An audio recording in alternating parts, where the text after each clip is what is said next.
Kumipensa nga po itong si Congressman Fernandez at sinasabi na wala o manong halong pamumulitika ang kanilang ginagawang investigation dito sa House of Representatives, kung saan ginamit nga po itong si Jimmy Goban na isang convicted na drug smuggler na hinatulan na nga po at habang buhay na nakakulong, mga kababayan po natin, at mukhang pinapaniwalaan kasi ng taga House of Representatives. Ngayon, ang sabi po ng sambayanang Pilipino, ang mga nagkokomento, isa na nga po tayo dyan, yan po yung ating nakikita, na tila ba ito po ay scripted. Ito po ay talagang playbook na po nila para sirain po ito mga Duterte. Malinaw naman unang-una na ang tinatarget po dito ay hindi lang po itong si Congressman Pulong at si Manscarpio, kundi po itong si Vice President Sara, na asawa po ni Attorney Manscarpio, mga kababayan po natin. Kaya kung sasabihin po nila na hindi ito scripted, na kung sasabihin po nila na hindi po sila kasama sa ganitong klaseng scripted umano, eh mahirap po actually papaniwalain ang sambayan ng Pilipino. At sa interviewing ito ni Congressman Dan Fernandez, mga kababayan, napakarami pong butas na nakikita po tayo sa interviewing ito. Isa-isahin po natin. Ito po, panoorin natin, mga kababayan. Nagtataka kami ba't inaakusahan kami na namumulitika daw kami, na scripted to. Basically kasi tinatanong ko nga si Jimmy Cuban bakit. Okay, una pa lang ha, yung pagsagot po niya, yung pagsasalita niya po at pagpapa-interview dito sa mga iba't ibang mainstream media ay talagang patunay na nagre-react ito. So hindi ka naman magre-react eh. Kung talagang hindi ka tinatamaan.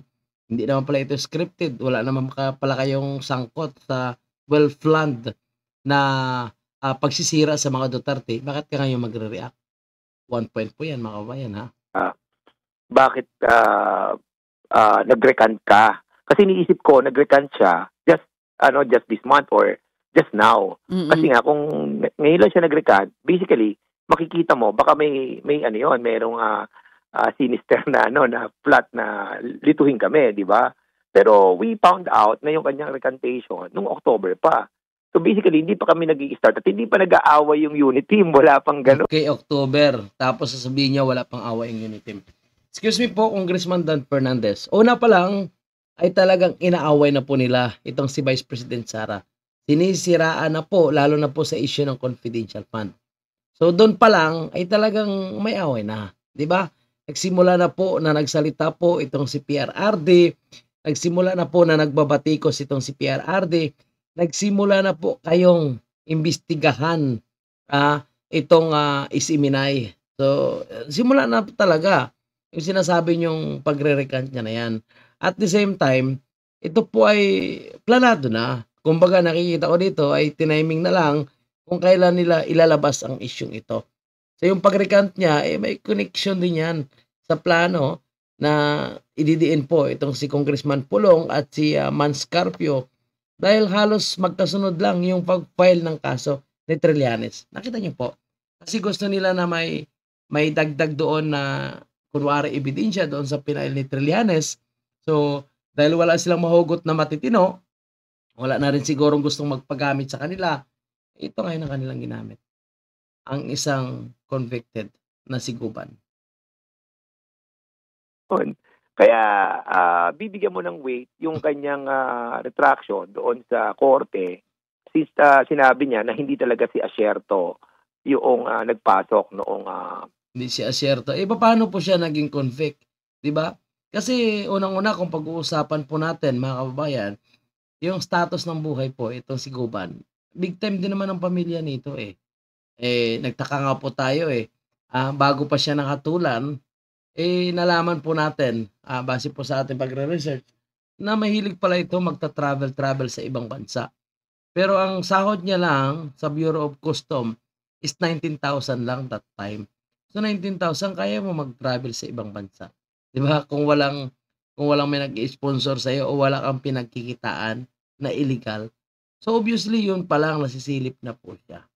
At kung sasabihin ni Dan Fernandez na hindi ito scripted, wala po silang pamumulitika. Obvious na obvious po ditong pamumulitika. Kaya ako, duda ako dito, baka itong si Dan Fernandez ay kasama na rin po sa mga nagbenta ng kanilang prinsipyo't dangal diyan kay Tambaloslos. Di ba mga kababayan po natin? Kasi unang-una alam naman po nila convicted na po yan, nakulong na po yan, nahatulan na po yan, tapos gagamitin pa natin, papakinggan pa natin, papaniwalaan pa natin. Diyan pa lang. 6.4 billion na shabu during that time. Saan niya po ginawa yung recantation niya? I heard sa yung nag-hear ng kanyang kaso sa korte. Hindi ko alam kung ano yung exact na ng number ng RTC, but yung judicial affidavit niya which submitted to us, hindi ko lang alam kung ano yung specific na court. Sabi sa mga balita, no, yung mga nabanggit na pangalan nitong si Jimmy Guban ay ipapatawag niyo daw po sa mga susunod na pagdinig sa Kamara. Oo, pero siyempre titingnan muna natin yung kung mako-collaborate. Like for example kasi may mga binanggit siya, hindi naman niya direct knowledge yung kay Pulong, kay Man, saka kay Michael Yang, na ang nagsabi lang naman noon si Small. So yun naman pala wala naman pala siyang direct knowledge, 'di ba? Na may kinalaman po itong si Congressman Pulong at si Man Scarpio. So bakit niyo po ngayon pinapaniwalaan, 'di ba? So ibig sabihin bulong-bulong lang pala or haka-haka lang po itong sinasabi nitong si Jimmy Guban. Parang gustong-gusto niyo talaga paniwalaan. At tandaan natin mga kababayan isa po sa nag-convict noong 2018 po ay itong si Congressman Acop na isa rin po ngayon sa kasama po sa kanilang committee. Basically, patawag muna natin yung mga talaga may direct knowledge. Like, for example, yan si Small, tapos yung Pony Chen na sinasabi niya, saka yung tatlo na may-ari ng consignee. So, siguro doon kami magsisimula para at least makita natin kung kailangan natin patawag pa yung iba. Nagkaroon siya ng recantation October last year, pero yung sulat niya, pinadala niya po, naka-address sa Quad Committee last month lang. Bakit daw po hindi? Hindi, August. Ngayong August. Ngayong August. Ngayon nga po, ngayong buwang ito mismo. Yes, pero, Kong Dan, bakit daw po nung nag-recant siya, hindi pa niya sinabay yung sulat mismo? Kahit hindi pa buo yung Quad Committee nun. Siguro, it came to a point na napanood niya yung amin siguro. Somehow, hindi ko alam, hindi ko na natanong. But somehow, yung letter na sinulat niya sa amin, doon nag-trigger yung lahat. Siguro hindi pa rin niya napapanood yung mga hearing na ginagawa sa human rights, sa public order, sa dangerous drugs. Dito lang niya napanood siguro na nabuo yung Quad. So siguro naisip niya, ito lang ang paniniwala ko na siguro na nung mapanood niya, nagkaroon siya ng chance na nagmamatch doon sa kanyang ginawang retraction. Tika lang mga kababayan po natin. Sabi niya napapanood niya siguro. Kaya doon siya nagkaroon ng chance na sumulat sa Quadcom na ito mga kababayan po natin. Di ba po nakakulong na po ito? Ibig sabihin meron silang access sa internet. Meron silang access na makakapagpanood ng mga live hearing po sa House of Representatives. Mukhang imposible naman po yan, Congressman Dan Fernandez. So, dito sa iyong palusot, parang masasabit ka dito. Kasi, paano siya makakapanood?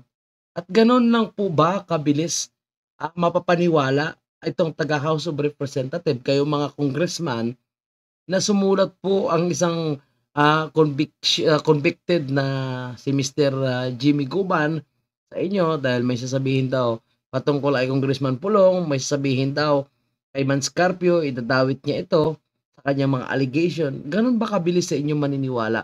At unang-una, alam nyo naman pala na base doon sa kanyang statement ay wala po siyang talagang direct na alam.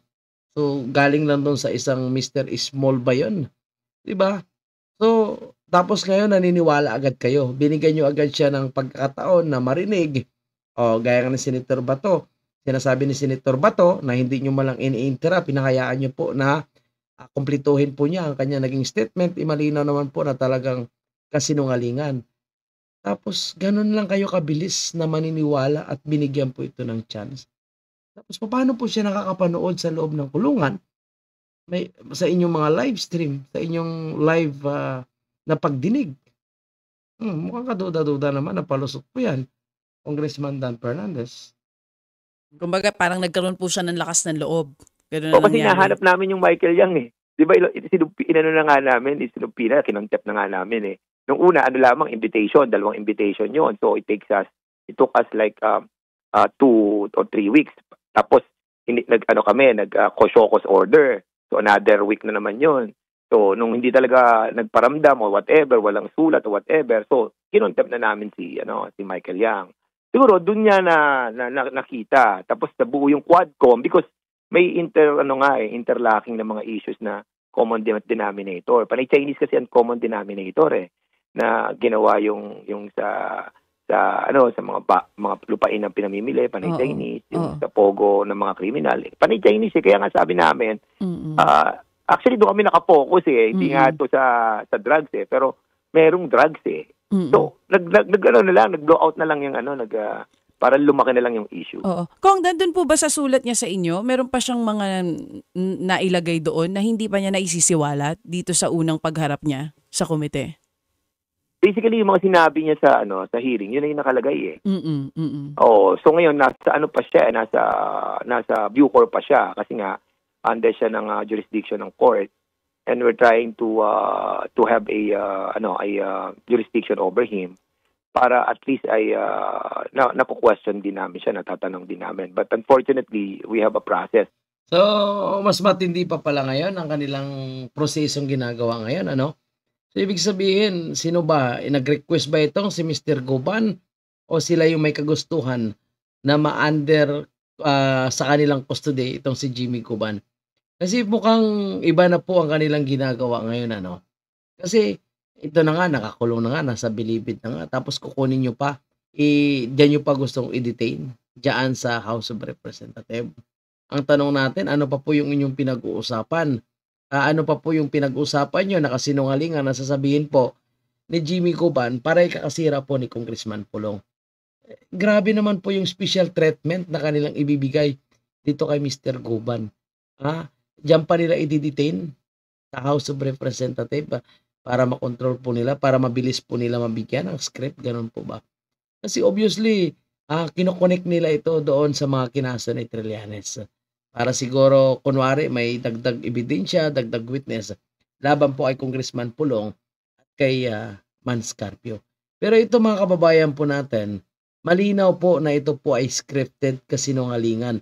Kasama po ito sa Kangaroo Court, itong kanilang ginagawa.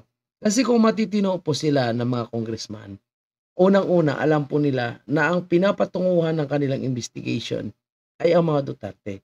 At which is ang mga Pilipino, alam naman po nila na talagang maraming galit po. Galit po itong si Martin, galit po itong si Marcos sa mga Duterte ngayon dahil sa pagsasalita, pagbabatikos po sa mga Duterte. At pagsasalita po ngayon ni Vice President Sara sa iba't ibang isyu na kapalpakan talaga. At malinaw po na may korupsyon at hindi nga daw tama ang paggamit ng pondo ng taong bayan. Which hindi naman talaga tama. Kasi kung titingnan po natin itong ginagawa ng Quadcom, ito talaga yung lehitimo na pagsasayang ng pera ng taong bayan. Dahil iimbestigahan nyo pa yung mga nakaraan pang pangyayari. Malinaw naman na kahit sa EJK, wala po silang may kakaso kay PRRD. Dahil wala naman patunay na ebidensya, wala naman nag-link na si PRRD may kagawa nito. Dahil trabaho po yan ng mga pulis na dipinsahan ng kanilang sarili. Ang the rest naman ay ginawa po ng mga sindikato para maglinis naman sa kanilang hanay. So ngayon lahat po yan ipaparatang yung kay PRRD, kay Senator Bato, at kung sino-sino pa na mga dating nagpatupad nitong AGK. Diba? At si Senator Bato ay nagsabi na rin na kinausap umano nitong si Romualdez at Tico, itong si Karamat, para bumaliktad at idiin itong si PRRD. So another kasinungalingan po yon. Pero swerte dahil si General Karamat ay hindi po bumaliktad. Pero mga congressman ngayon, kagaya nito si Acop, Fernandez, Barbers, Abante, Paduano, inakikita po natin na party po sila ngayon sa totoo lang mga kababayan natin ng demolition job na ginagawa po sa mga Duterte. Alam nyo, Congressman Dan Fernandez, i-deny nyo lang ng i-deny. Pero ang taong bayan, nakikita po base sa inyong action. Napakalinaw po na isang convicted na preso ngayon, papayagan nyo na sirain po itong mga Duterte. Papayagan nyo na magbibitaw ng mga allegation po sa kapwa nyo congressman at asawa po ng vice presidente, sisirain nyo dahil sa mga allegation na wala naman talagang direct knowledge at wala namang pinapakitang dokumento. Mas kapanipaniwala pa nga yung sinasabi po ni Sir Jonathan Morales dahil talaga may dokumento. 'Di ba? May dokumentong pinapakita na nagkaroon po ng isang pre-ops para hulihin sana itong si Bongbong Marcos. Yun kapanipaniwala pa. Ito walang dokumento, 'di ba? Pangalawa, wala po siya talagang knowledge. Pero ginawa kay Jonathan Morales, pinakontempt. Dito po sa inyo sa House of Representatives, binigyan niyo pa ng special treatment. So, talagang halatang-halata po ang inyong ginagawa. Ito ngayon si Ms. Cathy Binag nagsasalita, maraming allegation against the Marcos administration, particularly po sa kanyang pamilya na umano'y bangag at gumagamit ng pulburon. Pero hindi nyo rin ini-invite. Yan, sangkot din yan. Illegal na droga din po yan. At may hawak pa po siya na USB. Pero bakit itong si Goban ang inyong binibigyan ng priority at ngayon gusto nyo pang bigyan ng special treatment? Naku po mga kababayan natin. Kayo na po bahala maghusga sa mga congressman na ito. Pero para sa akin, malinaw po na ang kanilang ginagawa ay political harassment sa pamilya po ng mga Duterte, particularly po kay Vice President Sara. Dahil isa po ito sa pinakatinik sa lalamunan ng nakaupo ngayon sa pwesto. At ang sinusulong po ni Congressman Pulong na pulburon testing, ito po ang ikakasira nila. At kung ito naman ay hindi nila aprobahan, ang taong bayan maghuhusga na ibig sabihin sila ay mga bangag. Kasi bakit ayaw nyo aprobahan? Maganda ito Kasi mga tao makakasigurado na kung sino man ang nakaupo sa pwesto mula sa presidente pababa, malinis at hindi po sangkot sa paggamit ng illegal na pulburon. Okay? So, hanggang dito na lang. Maraming salamat po mga kababayan. Huwag kalimutan mag-like and share sa video ito. God bless. Mabuhay po ang mga maisog.